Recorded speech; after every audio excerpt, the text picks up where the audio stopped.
Dalam kehidupan rohani, kita dapat menjalin relasi yang dekat dengan Yesus. Ketika kita sangat mengenal Yesus dan dapat mengasihi Dia seperti diri kita sendiri. Relasi ini dapat terbangun dengan adanya komunikasi yang efektif bersama Yesus, sehingga dapat mengetahui dengan jelas siapa Yesus itu. Komunikasi dengan Yesus dapat kita lakukan melalui beberapa cara antara lain. 1. Melalui doa. Doa menjadi jalan bagi kita dalam menjalin relasi yang dekat dengan Tuhan Yesus. Doa menjadi salah satu relasi komunikasi kita sebagai manusia yang penuh keterbatasan, kerapuhan di hadapan Yesus. Sebagai umat beriman, hidup tanpa doa berarti tak ada relasi dengan Tuhan. 2. Membaca kitab suci. Melalui aktivitas membaca dan merenungkan kitab suci, kita memberi kesempatan kepada Tuhan Yesus untuk berbicara kepada kita. Dengan merenungkan firman Tuhan yang ada dalam kitab suci, berarti kita mencoba memahami dan mengerti kehendak Tuhan. Kita semakin mengenal kehendak Tuhan.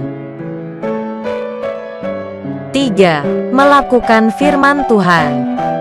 Menjalin relasi lebih dekat dengan Yesus dapat kita lakukan dengan melakukan kehendak-Nya, melakukan segala sesuatu yang berkenan di hati-Nya.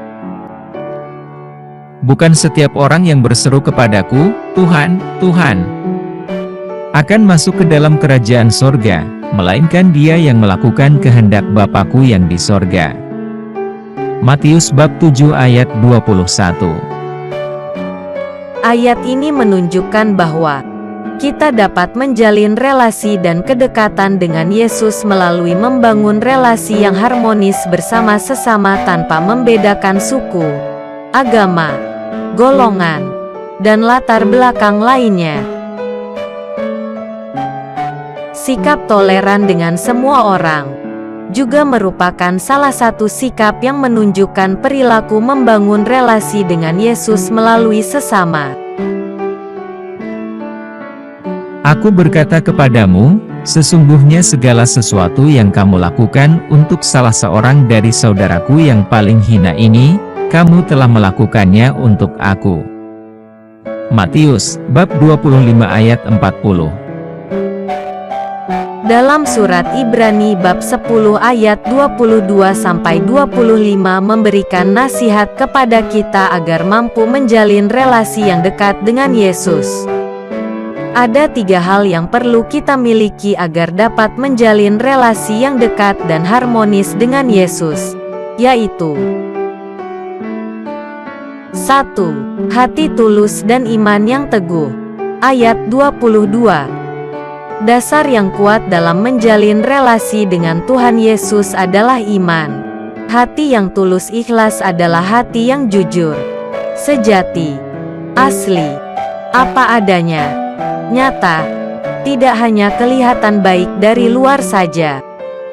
Keyakinan iman yang teguh menunjukkan kepastian yang kuat, tanpa keraguan.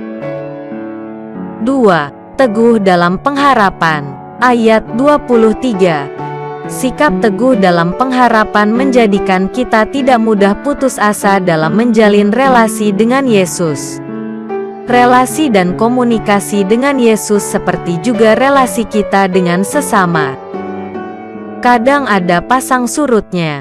Dengan memiliki keteguhan dalam pengharapan, sehebat apapun pasang surut relasi kita dengan Yesus, hal itu tidak akan memutuskan jalinan relasi kita dengannya.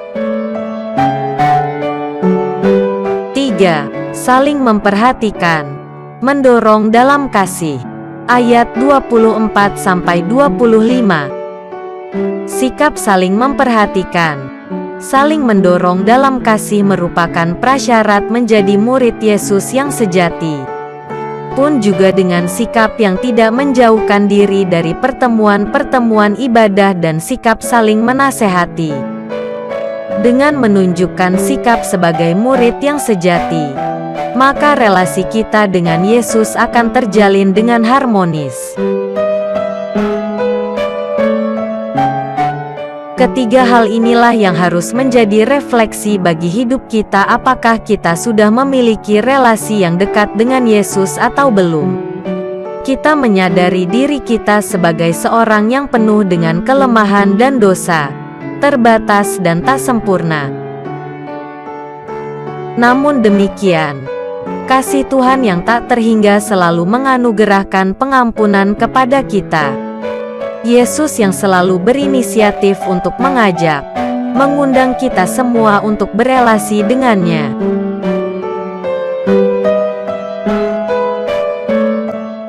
Demikianlah pembelajaran kita kali ini. Dan untuk menambah pengetahuan dan meningkatkan iman Anda, maka jangan lupa menemukan sumber-sumber lainnya. Terima kasih.